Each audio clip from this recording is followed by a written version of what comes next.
அவைகள் உபதேசத்துக்கும் கடிந்து கொள்ளுதலுக்கும் சீர்திருத்தலுக்கும் நீதியை படிப்பிக்குதலுக்கும் பிரயோஜனமுள்ளவைகளாக இருக்கிறது.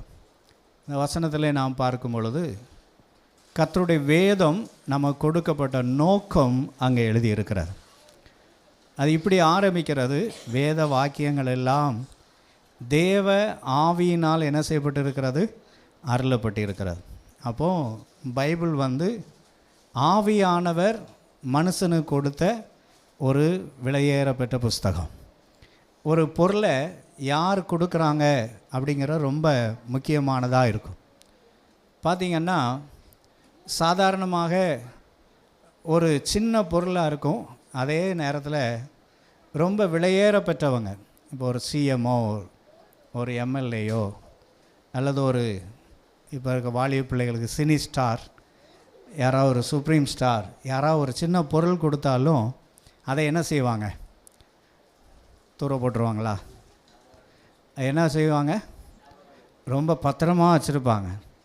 யார் வந்தாலும் காட்டுவாங்க.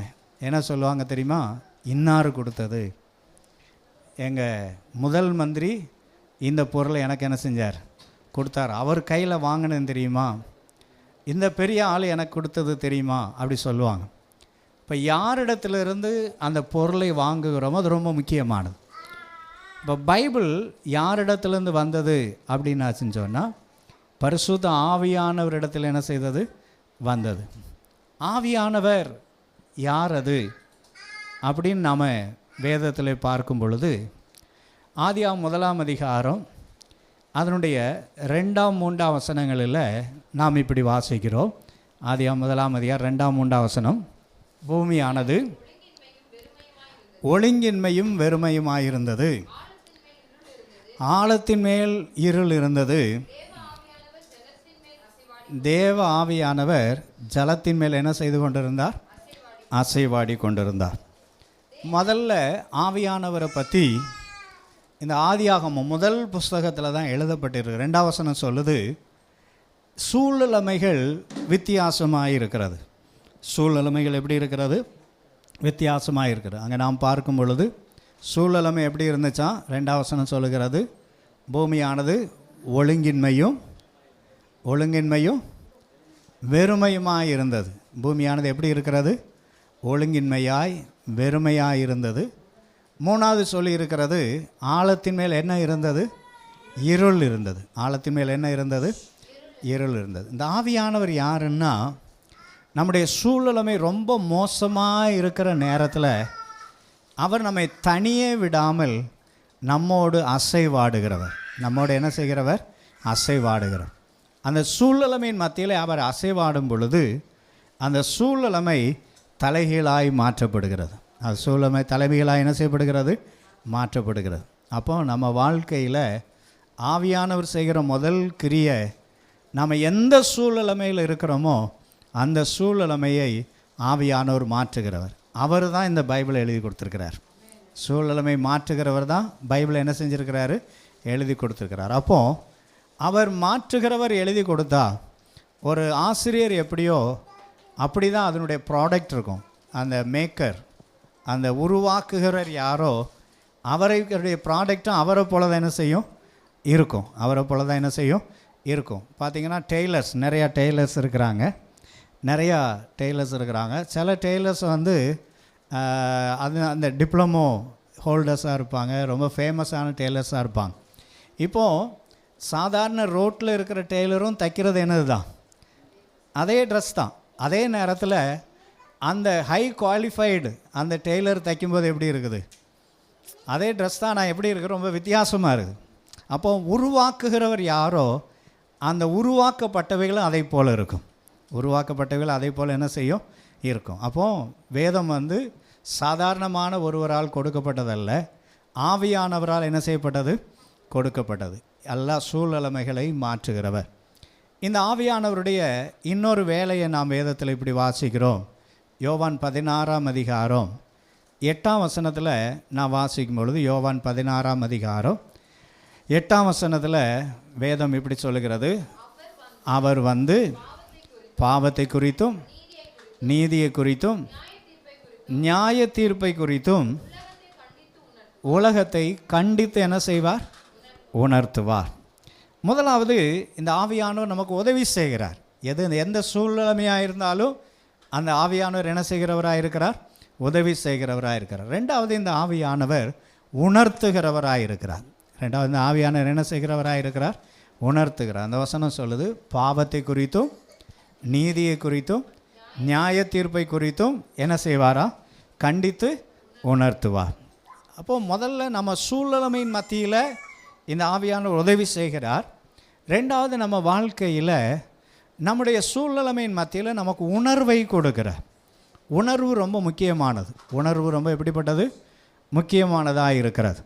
பார்த்திங்கன்னா சில பேர் கோமா ஸ்டேஜுக்கு போயிட்டாங்கன்னா அவங்களால ஒன்றும் என்ன செய்ய முடியாது, செய்யவே முடியாது. அவங்க இருக்கிறதுல என்ன இல்லை? பிரயோஜனமே இல்லை. அவங்க இருக்கிறதுல என்ன இல்லை? பிரயோஜனமே இல்லை. அப்போது அநேகம் பேருடைய வாழ்க்கையில் பாவம் அப்படிங்கிறது தெரியும், ஆனாலும் அந்த பாவத்தை திரும்ப என்ன செய்கிறாங்க. அப்போ பாவத்தை குறித்தும் அந்த வசனத்தில் எழுதியிருக்கிறது, அவர் பாவத்தை குறித்தும் நீதியை குறித்தும் நியாய தீர்ப்பை குறித்தும் சபை என்ன செய்வாராம்? கண்டித்து உணர்த்துவார். அப்போ பரிசுத்த ஆவியானவர் இந்த புஸ்தகத்தை எழுதியிருக்கிறார். அவர் எழுதினதனுடைய நோக்கம் என்னவென்றால், நாம் உணர்வடைய வேண்டும். நாம் என்ன செய்யணும்? உணர்வடைய வேண்டும் என்பதற்காக அங்கே வேதம் எழுதப்பட்டு இருக்கிறது. அந்த வசனத்தில் திரும்ப வாசிக்கும் பொழுது ஆவியானவரை பற்றி நிறைய சொல்லிகிட்டே போகலாம். அந்த வசனத்தில் 2 தீமோத்தேயு 3:16 வாசிக்கும் பொழுது, வேத வாக்கியங்கள் எல்லாம் தேவ ஆவியினால் அருளப்பட்டு இருக்கிறது. அவைகள் எதற்காக எழுதப்பட்டு இருக்கிறதா? தேவனுடைய மனுஷன் தேறினவனாகவும். தேவனுடைய மனுஷன் என்ன செய்தவனாக? தேறினவனாக. தேறினவன் அப்படின்னாச்சுன்னு சொன்னால் 2 வார்த்தை நாம் சொல்லலாம். ஒன்று எக்ஸ்பெக்ட், இன்னொன்று ப்ரொமோட்டட். ஒன்று எக்ஸ்பர்ட்னு சொல்லியாச்சுன்னா ரொம்ப விசேஷமானால் அந்த காரியத்தில் இவர் தான் ரொம்ப தேறினவர், கை தேறினவர் அப்படின்னு சொல்லுவாங்க தமிழில். அப்போ இவர் தான் ரொம்ப எக்ஸ்பர்ட் அதில். இன்னொன்று பாஸ் பண்ணவர், ப்ரொமோட்டட், அடுத்த லெவலில் இருக்கிறாங்க. இப்போ ஃபஸ்ட் ஸ்டாண்டர்ட் படிக்கிறாங்க, அவன் செகண்ட் ஸ்டாண்டர்டுக்கு என்ன ஆகிறாங்க?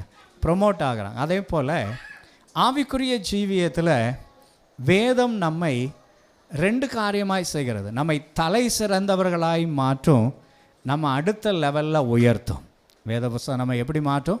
தலை சிறந்தவர்களாய் மாற்றும், நம்மை அடுத்த லெவல் என்ன செய்யும்?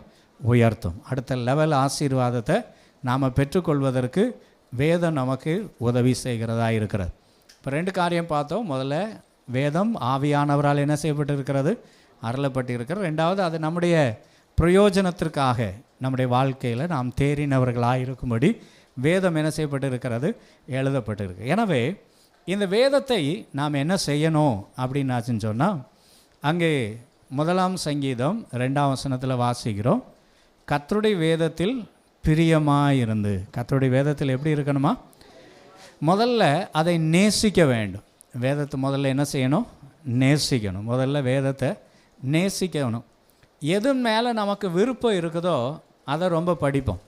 சில பேர் பார்த்திங்கன்னு சொன்னால் ஹிஸ்ட்ரி ரொம்ப பிடிக்கும், அவங்க சரித்திரமாக படிச்சுட்டு இருப்பாங்க. சில பேர் கதை ரொம்ப பிடிக்கும், அவங்க கதை ரொம்ப என்ன செய்வாங்க? படிப்பாங்க. ஒவ்வொருத்தருக்கும் ஒவ்வொரு பொருள் மேலே இன்ட்ரெஸ்ட் இருக்கும். அந்த இன்ட்ரெஸ்ட் இருந்தால் தான் அதை என்ன செய்ய முடியும்? வாசிக்க முடியும். இன்ட்ரெஸ்ட் இல்லைன்னா என்ன செய்ய முடியாது? வாசிக்க முடியாது. இப்போ பார்த்தீங்கன்னு சொன்னால் சயின்ஸ் ஸ்டூடெண்ட்ஸுக்கு சயின்ஸ் புக்கு வாசித்தா என்ன செய்யும்? விளங்கும். அதை சயின்ஸை பற்றியே தெரியாதால் சயின்ஸ் வாசித்தா எப்படி இருக்கும்? ஒன்றுமே புரியாது, ஒரே குறியீடுகளாக இருக்கும். x2 + y, y × x அப்படின்னாச்சுன்னா நமக்கு அது என்னடா ஒரே இங்கிலீஷை தலைகளாக எழுதி வச்சுருக்கிறானுங்க, இதுக்கு ஒரு பேர் ஒரு புஸ்தகமா அப்படின்னு நாம் நினைப்போம். ஆனால் அந்த ஸ்டூடெண்ட்டுக்கு அது என்ன செய்யும்? விளங்கும். அதுதான் அவங்களுக்கு பிரயோஜனமாக இருக்குது. அதன் மேலே பிரியம் யாருக்கு வரும்னா, அதை நேசிக்கிறவனுக்கு தான் என்ன வரும்? சயின்ஸை நேசிக்கிறவன் சயின்ஸ் புக் இன்ட்ரெஸ்ட்டாக இருக்கும். அதே போல் சில பேர் கதைன்னா ரொம்ப இன்ட்ரெஸ்ட்டாக இருக்கும். அப்போ கதை புக்காக என்ன செய்வாங்க? வாசிப்பாங்க. ஒரு புஸ்தகத்தை எடுத்து அதை கீழே என்ன செய்ய மாட்டாங்க?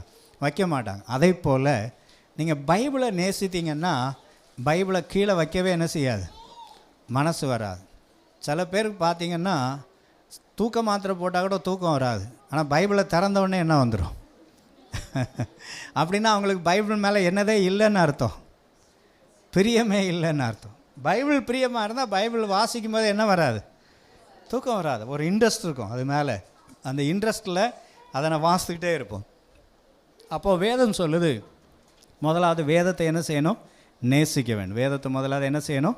நேசிக்க வேண்டும். ரெண்டாவது நாம் பார்க்கும்பொழுது வெளிப்படுத்தல் 1ஆம் அதிகாரம் 3ஆம் வசனத்தில் இப்படி வாசிக்கிறோம். வெளிப்படுத்தல் 1ஆம் அதிகாரம் 3ஆம் வசனம் சொல்லுது, இந்த தீர்க்கதரிசன வசனங்களை வாசிக்கிறவனும். இந்த தீர்க்கதரிசன வசனங்களை என்ன செய்கிறவன்?